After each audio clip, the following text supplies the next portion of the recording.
ஆத்தி என்ன அடி இந்தியா பேட்டிங்ல தெறிக்க விட்டு 400 ரன்னுக்கு மேல எடுத்தாங்களேப்பா.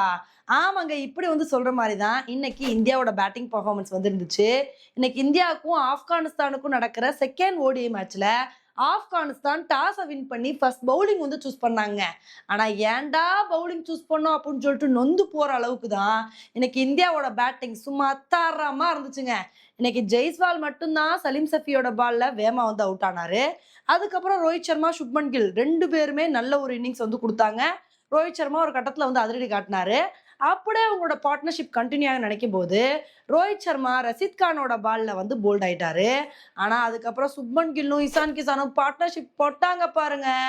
எங்களோட பார்ட்னர்ஷிப் வேற லெவல் பார்ட்னர்ஷிப், நாங்க சும்மா நங்கூர மாதிரி நிப்போம் அப்படின்னு சொல்லிட்டு 2 பேருமே சூப்பரான இன்னிங்ஸ் கொடுத்து செஞ்சுரி அடிச்சு அசைத்துட்டாங்க. இவங்களோட பார்ட்னர்ஷிப்பே ஒரு கட்டத்துல 300 ரன்னுக்கு மேல போய் ஸ்கோர் தாறுமாறா எகிரிட்டு இருந்துச்சுங்க. சரி, அப்படியே உங்களோட பார்ட்னர்ஷிப் கண்டினியூ ஆக நினைக்கும் போது அப்பதான் இசான் கிசான் செஞ்சுரி அடிச்சதுக்கு அப்புறம் கொஞ்ச நேரத்துல அவுட் ஆயிட்டாரு.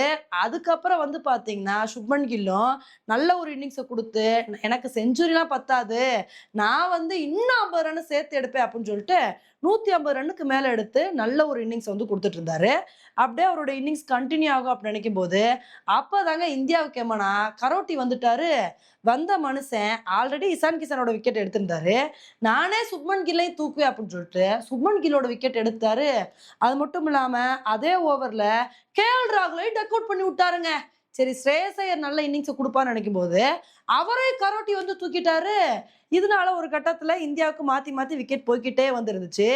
இதனால இந்தியா ஒரு பால் மிச்சம் இருக்கும்போது 402 ரன்னுக்கு ஆல் அவுட் ஆயிட்டாங்க. உண்மையிலே இன்னைக்கு இந்தியாவோட பேட்டிங் பர்ஃபார்மன்ஸை பார்க்கும்போது ஈஸியா 450 ரன் எடுத்துருவாங்க அப்படின்னு தான் எதிர்பார்த்தோம். ஆனா சுப்மன் கில் அவுட் ஆனதுக்கு அப்புறம் அடுத்து மாத்தி மாத்தி விக்கெட் போனனால கொஞ்சம் ஸ்கோர் கண்ட்ரோல் ஆயிடுச்சு. இந்த அளவுக்கு ஸ்கோர் கண்ட்ரோல் ஆயிருக்குன்னா இதுக்கு காரணம் கரோட்டி தாங்க. ஏன்னா மனுஷன் நல்ல பவுலிங் பர்ஃபார்மன்ஸை கொடுத்து அடுத்தடுத்து விக்கெட் எடுத்து விட்டாரு. ஆனால் என்னதான் இருந்தாலும் நம்ம இந்தியா 402 ரன்னு எடுத்தாங்க. இந்த 402 அப்படின்ற ஒரு பெரிய டார்கெட்டை சேஸ் பண்றது அப்படின்றது ஆப்கானிஸ்தானுக்கு ஒரு பெரிய குதிரை கொம்பா தான் வந்திருக்கும். எப்படி இந்தியா நல்ல ஒரு பேட்டிங் பர்ஃபார்மன்ஸை கொடுத்து ஆளாளுக்கு செஞ்சுரி அடிச்சு அசத்துனாங்களோ அதே மாதிரி ஆப்கானிஸ்தான் ஸ்டார்டிங்ல இருந்து நல்ல ஒரு பேட்டிங் பர்ஃபார்மன்ஸை கொடுத்து அதிரடி காட்டினா மட்டும்தான் இந்த மேட்ச்ல ஆப்கானிஸ்தான் வின் பண்ண முடியும். இல்லைன்னா ரொம்ப கஷ்டம்தான். நம்ம இந்தியா பேட்டிங்ல பட்டைய கிளப்பின மாதிரி பவுலிங்லையும் நல்ல ஒரு பெர்ஃபார்மன்ஸை கொடுத்து அடுத்தடுத்த விக்கெட் எடுக்கிறாங்களா அப்படின்றத பொறுத்து பார்க்கலாம். ஓகே ஃப்ரெண்ட்ஸ், இந்த மேட்ச்ல நம்ம இந்தியா கொடுத்த பெர்ஃபார்மன்ஸை பத்தி நீங்க என்ன நினைக்கிறீங்க அப்படின்றத என்னோட கமெண்ட் செக்ஷன்ல போடுங்க. இதே மாதிரி இன்னொரு வீடியோல உங்களை மீட் பண்றேன். Bye friends.